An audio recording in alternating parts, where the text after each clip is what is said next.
10 accused Russian spies will be in a New York courtroom today, where they'll be arraigned on charges of conspiring to act as secret agents. But now there is talk they could all be going home. CBS News Justice correspondent Bob Orr joins us from Washington with the latest. Bob, good morning. Good morning, Erica. Well, there's no final deal in place at this hour, but sources say negotiators are still trying to work out details of a spy swap that could send the 10 alleged Russian secret agents back to Moscow.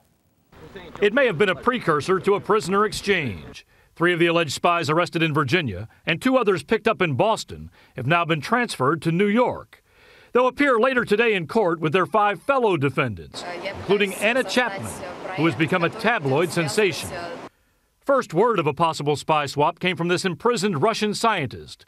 Igor Sudyagin, accused of passing nuclear submarine secrets to the CIA, told his family he was suddenly transferred from a remote prison site to a cell in Moscow. His brother said Sudyagin told him he would be among a group of prisoners who would be traded to the U.S. This is, as we've said earlier, a law enforcement matter that is... While U.S. officials refuse to confirm that a swap is in the works, a Russian newscast trumpeted an imminent exchange. Russia and the U.S. look set for an international spy swap. And U.S. sources privately say a deal is likely. The calculus may be made that these people are relatively unimportant in the grand scheme of things, and that a good option is actually to bundle them together and ship them back to Moscow. If the prisoner exchange happens, it will not be the first.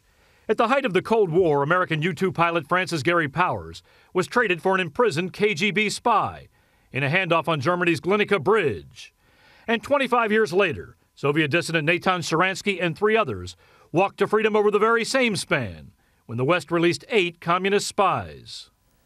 Now, a number of legal steps still have to be taken before any exchange occurs. We're told it could happen as early as today and maybe a few days after today.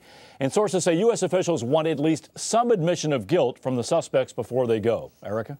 Bob, thanks. I also want to ask you about another story that's developing at this point. Just a day after new indictments in this New York City bombing plot, reports now that 3 al-Qaeda members were arrested in Norway. What do you know about that? Apparently, this is linked to the attempted attack on the New York City subways last fall, and also an attack that was planned in England. And all of it connects to one guy who was indicted yesterday by U.S. authorities. His name is Adnan El Shukrazuma. This is his picture right here. He's a very important player. He's been for a long time on the most wanted terror list.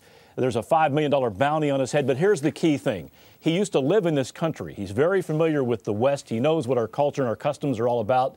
And U.S. prosecutors say he personally recruited Najibullah Zazi for the failed subway plot in New York. So we now know this guy, Shukrazuma, is in a training camp in Pakistan and a very dangerous enemy of the U.S. Erica? Indeed. Bob, thanks. Bob Orr in Washington this morning. A lot happens early on The Early Show, weekday mornings on CBS.